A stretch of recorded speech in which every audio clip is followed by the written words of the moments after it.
Yesterday, he had the chance to sit down with the Vice President of the United States after taking, I think, a 12-hour ride with him. Am I right, Pete?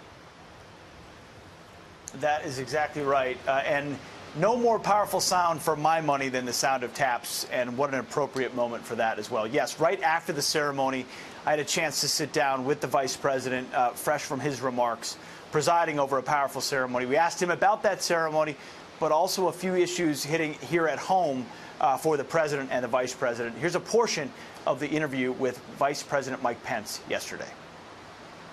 It isn't lost on me that today we're dropping off caskets instead of dropping bombs right now on that peninsula. Where are we in the progress toward that outcome? A great step today that is meaningful, but a lot of people will say, hey, they're still fueling and creating ICBMs.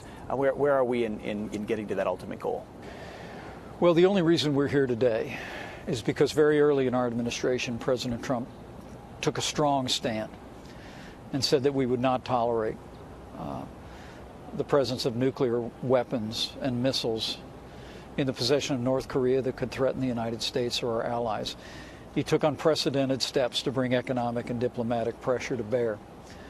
And while many worried about that approach, what it did was bring North Korea to the negotiating table. And in that historic summit, he secured not just a commitment to bring our heroes home, which began today, but also a commitment to achieve the complete denuclearization of the Korean Peninsula. And what I can tell you, Pete, is that we're continuing to work very diligently. The Secretary of State will be in the region again this week.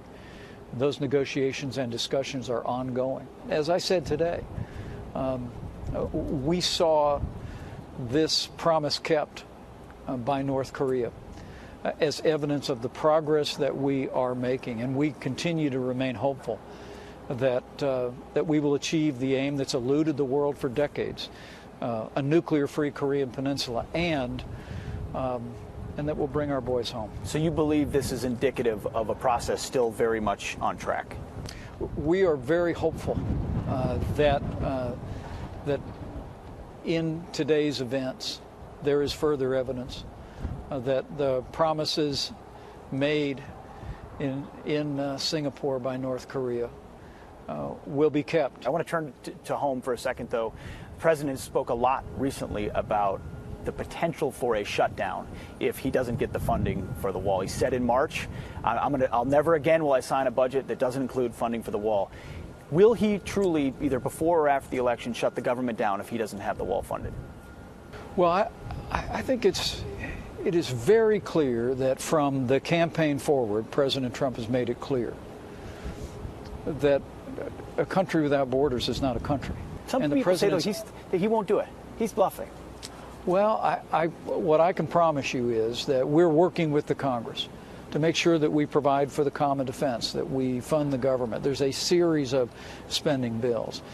But when it comes to border security, I know President Trump is prepared to take a strong stand and demand that this Congress respond to the American people, give us the funding to build a wall, to close those loopholes that are driving illegal immigration and human trafficking, support our border security, support organizations and agencies like ICE that are doing an incredible, courageous job across the country. And I expect the President's going to take that strong stand before the fall is out. With the economy going where it is, you've been in Congress since 2001. Have you seen an economy like this before?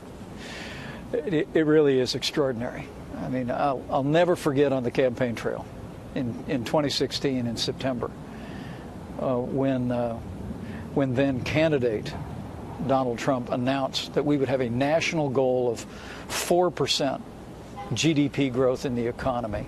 And it was rejected by virtually every pigs are going to fly economist in the country. And here we have just last year, nearly 3% growth in the calendar year in our first year in office. And then thanks to the President's leadership and strong partners in Republican majorities in Congress, here we are the second quarter of this year, a 4.1% growth.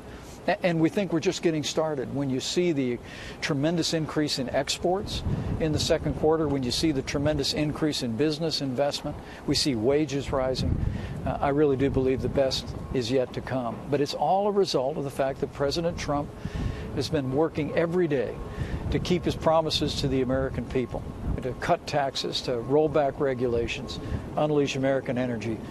And it's working, Pete.